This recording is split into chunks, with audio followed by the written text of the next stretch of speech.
Welcome back to Grizz Vision, brought to you by the Evans Law Group. My name is Neil Rule here with Coach Kampe after a 73-68 loss at Milwaukee. And, Coach, you guys get a double-digit lead early, and it's almost like a Groundhog Day a little bit, isn't it? Yeah, we've played 4 consecutive road games, and we've been, with 12 minutes to go in the first half, we've had a double-digit lead in all 4 of them. And I think only the Cleveland State game did we not fall behind in the first half. And that one, I think, ended with a 3-point lead. Every other one, we either got tied or fell behind. And, you know, it's like I said on the radio show, Neil, I think that my staff does a heck of a job prepping. I think our players do a heck of a job with their film work. I think they do a heck of a job getting ready to play. Our shoot-arounds are great. We come out and we play really well for 12 or 13, 8 to 10 minutes, and then we revert to who we are. And who we are is a group of guys that really struggle at running offense. They really struggle at playing within the framework of an offense. They really struggle at remembering things. With the game on the line tonight in the last 3 minutes, we called 5 sets, and 4 of them were run completely wrong. Completely wrong. So when you do that, you don't win. And you don't know how to win. You have to learn how to win, and we're just going to have to keep at it. And the shiny side of this is that we've been double-digit ahead of all 4 of these road games. You can't walk away from any of these 4 road games that we just played. We went 1-3 on them. And you can't walk away from any one of them saying that we couldn't win the game, that we couldn't have won that game, or maybe even we should have won that game. And so that's the bright side of it, and keep battling, and maybe, someday before the season is over, if we call out a set with a minute 30 to go, we'll run it. Coach, but going back to it, and I've asked you this question before, as a staff, you just kind of have to be pounding your head against the wall a little bit. And I'll ask you the question again, what can you guys do as a staff as you come down the stretch of these basketball games to flip the tide of that? Well, my dad was a football coach, and he wasn't coaching when I got in the business, but when I was a young coach and kind of a bit of a maniac. And a mellower time. Yeah, and he used to tell me, he said, if they're not doing it, maybe it's the teacher. Maybe you're not teaching it right. Maybe you need to find a different way to get through to them. And so, we simplified the playbook. With Rashad coming in, we cut it in half.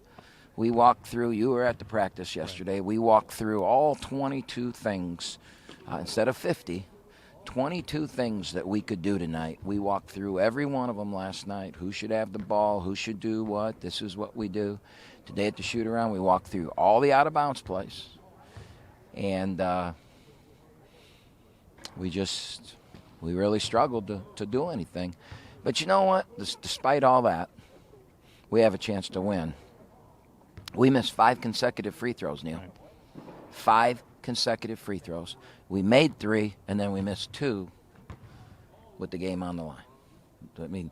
There's 9 seconds to go in a 3-point game, and we missed 2 free throws. That cuts it to 1. What happens if we steal the inbounds? What happens if put the pressure on them too? There's still 9 seconds to go. What happens if we don't steal the inbounds pass, but we foul and they go down and they miss 1? Now they can't foul us. Now we come down, make 3, we win. We make 2, we go to overtime. The game wasn't over.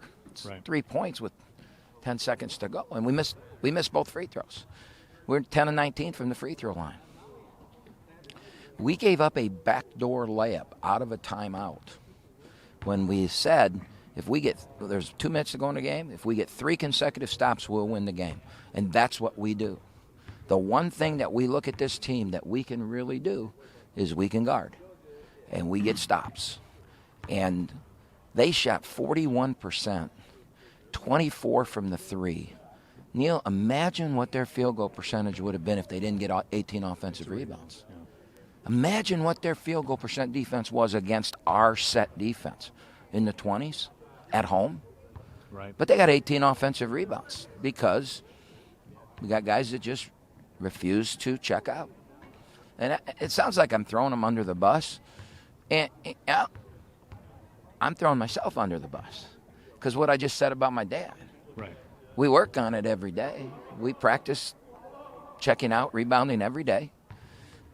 Youngstown had 18 offensive rebounds against us, and we lost by 1. And you would think we would learn from that. And we went back to work the next day, and we talk about it, and we do it. And with the game on the line, they got two offensive rebound put-back baskets. We came down, threw it in the X and scored. Come down, threw it in the X and scored. Come down. Try and run a play, can't run it, okay, throw it to X. Maybe just put that play in the playbook exclusively.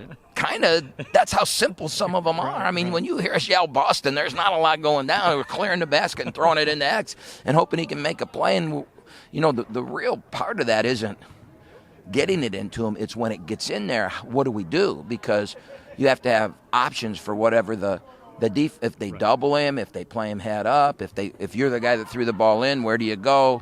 You know, those are the things that you practice that, you know. How many times did we drive to the rim, stop and shoot a turnaround, fade away, turn a layup into a 15-footer? You know, I mean, I am just doing a terrible job of getting them to play winning basketball. I'm doing that. I'm not throwing them under the bus. I'm doing that. Terrible. And we're going to take tomorrow off, and we'll be back at it Monday. We have 2 home games. We've got to get changed, to get a couple wins, and start rolling, because it doesn't look to me like we're that far away. I will say this, though. We're not very good. Greg Kampe Show will be back on Wednesday night at RJ's Pub as well in Rochester Hills. Coach, thanks for the time. Yeah, it's been a while since we've been at RJ's. Think anybody going to show up? It remains to be seen. Hope to see you all out there at RJ's Pub. Get some seasoned fries at the very least, right? I'm not sure I'd show up.